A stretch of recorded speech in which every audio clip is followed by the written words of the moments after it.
Chapter 10 Tangled Up in God's Beard. Ohio, about 1 minute away. This was the first interesting thing that Mama had come up with since we'd been through Detroit. Just outside of Toledo, we pulled over at a rest stop. Mama said, "Okay, who's got to go to the bathroom? Who's hungry?" We got out of the car and started scratching and stretching. The Ohio rest stop was really cool. It was chopped right out of the forest and had picnic tables made out of giant logs. The bathrooms were made out of the same kind of log cabin wood. The only thing about them was that they looked like kind of small from the outside. Mama looked in her Watson's Go to Birmingham 1963 book and told us, "Okay, just a sandwich, some fruit, and some Kool-Aid. Here, Daniel, could you open the trunk so I can get the things out of the cooler?"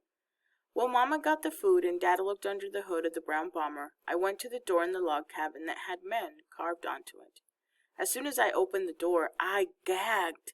The toilets in Ohio weren't anything like Michigan toilets. Instead of a white stool with a seat, there was just a seat on a piece of wood with a great big open black hole underneath it, with the sounds of flies coming out of it. No flusher, no water, no nothing.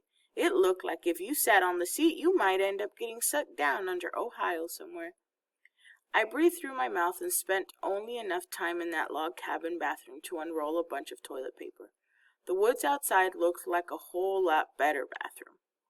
When I was done in the woods, I passed Byron, who forgot again about his promise not to talk. He told me, "Man, they must be crazy if they think I'm a set my behind on that hole." By's hands were full of toilet paper, too. We ate our lunch at one of the picnic tables, and Mama made a jug of Kool-Aid with water that me and Joey pumped. Only Mama liked it, though. The water seemed like it had a metal in it and made the Kool-Aid taste like grape medicine. Me, Dad, By, and Joey dumped our Kool-Aid when Mama wasn't looking, but I had to ask for seconds and plug my nose and drink it, because day one was my day to have peanut butter and jelly. And Mama always puts too much peanut butter on the sandwich, and you've got to have something to wash it down in case you start choking. When we finished eating, Byron asked, "What's the word on them toilets?" Mama and Dad cracked up. "So you like those, huh?" Dad said. Mama said, "You better get used to those, Byron. That's an outhouse, and that's what Grandma Sands has." "What?" "If you try to be cool all the time and something surprises you, you sure do look stupid." "Uh-huh," Dad said. "That's where you're going to be taking care of business for a while." By said, "Wait, let me dig this. You mean if I gotta go to the bathroom, I got to go outside into a little nasty thing like that? Ain't they got no sanitation laws down there? How you gonna have a hole for a toilet and not get folks sick? Don't them things attract flies?" Mama and Dad laughed again. Mama said, "Your Grandma Sands always says it seems a lot nastier to her to be doing it in the house. The way she looks at it, a house is a whole lot nicer place if the facilities are outside." "Ooh, I remember those outhouses," Dad said. "I remember when we used to go visit my grandmother in the country, and there would be a Sears catalog in the outhouse, and when you were done, you just tore a page out of the catalog and—" "We get the point, Daniel." Mama stopped Dad.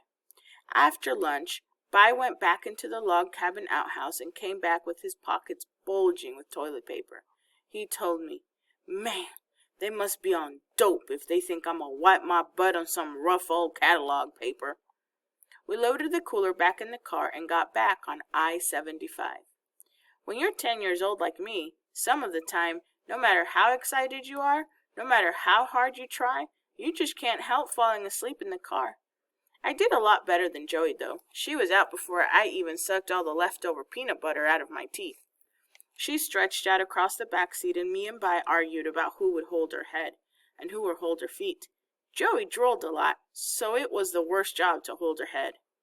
We had teased Mama so many times about planning everything so much in her notebook that Bi decided to be cute and asked, "Could someone check that Watson's Go to Birmingham book and see who's supposed to be holding Joey's leaky head for the first 100 miles in Ohio?" Mama and Dad looked at each other and laughed, and I did too. I really don't know why bullies have such a good sense of humor. It didn't matter who won the argument, 'cause the car started rocking me to sleep. Maybe someone could say that the brown bomber was old and ugly, but you could never say anything bad about its seats. They were the best things in the world. I leaned my head back and watched Ohio go zipping by. I couldn't keep my head from sinking deeper and deeper into the brown bomber seat. I woke up and got real nervous real fast. I felt something wet in my pants and started to run down my leg. I opened my eyes and said, "Phew!" It was just Joey drooling all over me. I complained, and Mama made Bai take Joey's head for a while. I took her shoes off for her, and inside one of her shoes was a kind of worn-down picture of a little white boy with a girl's hairdo and a smiling dog. In a circle around both of them, it said, "Buster Brown." As I drifted back to sleep, I wondered what a little white boy would think if he knew he was getting stepped on every day by my sister. Then my neck got rubberized again, and my head nodded down. It nodded back up when I heard Mama say real soft to Dad, "How you doing? Cincinnati's just ahead." "Oh, I'm fine. I've still got a lot in me. I'll just stop in Cincy for a stretch and some gas." "Really?" Mama didn't sound too happy. "Sure, why not? The kids are all asleep, and you look like you were about gone yourself." Mama didn't say anything, but I knew she'd have to change her plans if we didn't stop for the night in Cincinnati. Dad kept trying to make it seem okay. He smiled and said, "Don't worry, Wylona. We might as well go just a little further." I wanted to lean up and whisper to Mama that I knew what Dad was planning, but the last time I was asleep, Byron had put Joey's head back in my lap, and I was just too lazy to move her. But I knew if I wasn't so sleepy, I could tell Mama what I heard Dad and Mr. Johnson saying before we left. Mr. Johnson knew a lot about cars, so Dad asked him to take a good look at the bomber before we went to Alabama. I was sitting in the car pretending I was driving, and Dad and Mr. Johnson were under the hood. "Oh yeah, Daniel, this baby's sound as a dollar." "Well, let me ask you something, Theo," Dad had said. "Do you think she could run it to Alabama straight?" Mr. Johnson thought for a moment. "I don't see why not. As long as you keep your eye on the oil and the water, it shouldn't give you a lick of trouble. The question isn't the car. The question is, could you do it straight?" "Well, the most I've done before is 8 hours, and Wylona says this will take about 15. But I've talked to some people in the shop, and they say it shouldn't be too tough. A couple of them are from Texas, and they say they've driven it straight. Alabama's closer, so why not?" "This Plymouth can do it if you can, Daniel." "Good. Besides, think of the money we'll save. I'm going to give it a shot, but I'm not going to tell Wylona. She'd die. She's got this whole trip planned down to the last minute." Dad made his voice go straight high and southern. "And Daniel, between Lexington and Chattanooga, you will inhale 105,564 times, and you'll blink 436,475 times. That is, of course, unless you see something exciting, in which case you'll inhale 123,876 times and blink 437,098 times. Dad and Mr. Johnson cracked up. As we were going into Cincinnati, I wanted to lean up and whisper to Mama, "Hang on, Mama. You're going to blink and inhale about 62 zillion more times before you get out of this car."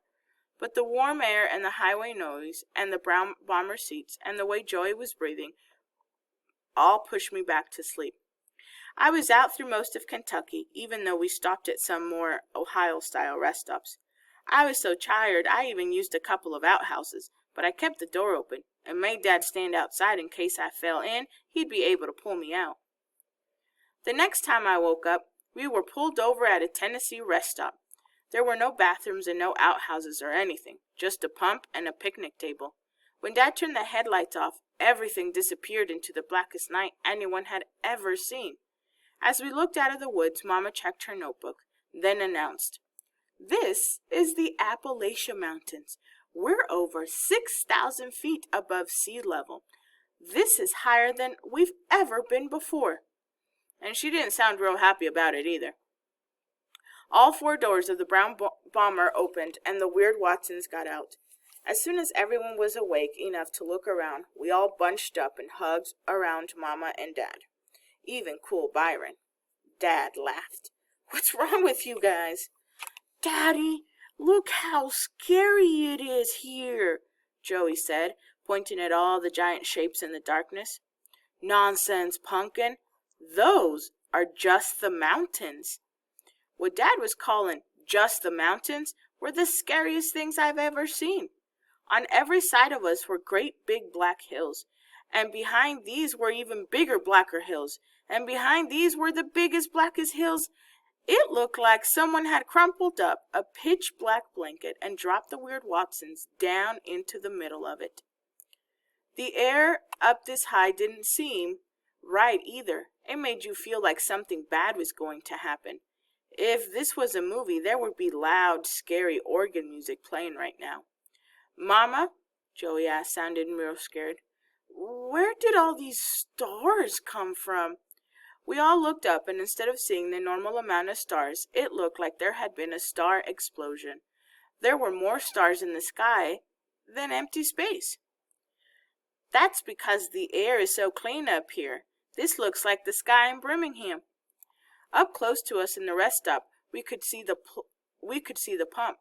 It looked like a deformed, evil, one-armed space robot. As our eyes got used to the dark, we could also see the picnic table, and behind it, the black woods. Most of the time, Mama and Dad didn't like arguing in public, but Mama was real hot. She said, "Well, do you see what your nonstop driving has done? Do you see? Instead of being in a motel, you've driven us straight into hell." That got everyone's attention, because Mama almost never cusses. This really scared me. I know it's stupid, but before I could stop myself, I said, "Hell, I thought you said this was Tennessee." Joey started boo-hooing right away. After we nervously nibbled on snacks, everyone sat on the same side of the picnic table. Me and Byron had to go to the bathroom in the woods. We found 2 trees where we could keep our eyes on each other, and I said, "Bye, do you think there are any snakes out here?" "Snakes? I ain't scared of no damn snake. It's the people I'm worried about." I stopped looking around at the ground and began watching the black woods. "What people?" I wished I'd pick a tree closer to Byron. "Didn't you hear Mama say this was Appalachia?" "So?" "Man, they got crackers and rednecks up here that I ain't never seen no Negroes before. If they caught your ass out here like this, they'd hang you now, then eat you later." "What's a redneck?" "A hillbilly, only worse. Some of them don't even speak English." We made a break for the brown bomber. If Byron was trying to scare me, he was scaring himself too. I went too fast though, and I felt a couple of warm drips dribbling down my leg. This time, I couldn't blame it on Joey's drooling either, but I didn't care. Having a little pee in your pants had to be better than being dinner for some redneck. We loaded the car back up, and no one relaxed until Dad drove back out on I-75 and turned the headlights on. The lights knocked some of the darkness out of the way, and we felt safe again. Everybody was better and laughing and talking a mile a minute. "I can't believe how this air feels," Dad said. He was right. Everything smelled light and green. "Whose turn is it on the Ultra-Glide?" "Mine!" I yelled. I handed Mama yakety-yak, and they all moaned. Dad stuck his hand out of the window just as the song came on and said, "Feel that coolness. It feels like you're running your fingers through silk." Me, Mama, Joey, and even Daddy Cool all did what Dad told us to do. And Dad was right. It felt great. "Wiggle your fingers in it," Dad said. We all did, and the air seemed slippery and cool as it blew on your hand. "We're so high and the air is so perfect that do you know what I think we're doing?" Dad asked. "What?" "I think we got our fingers in God's beer, and we're driving along, we're tickling him." Byron acted like he was going to throw up. As we drove down the mountain with our arms sticking out of the windows and our fingers wiggling in the breeze, I thought the brown bomber must look like a bug lying on its back with 4 skinny brown legs sticking and twitching to put it back on its feet. Whatever we were doing, it was the best part of the trip so far. What could be more than driving on a mountain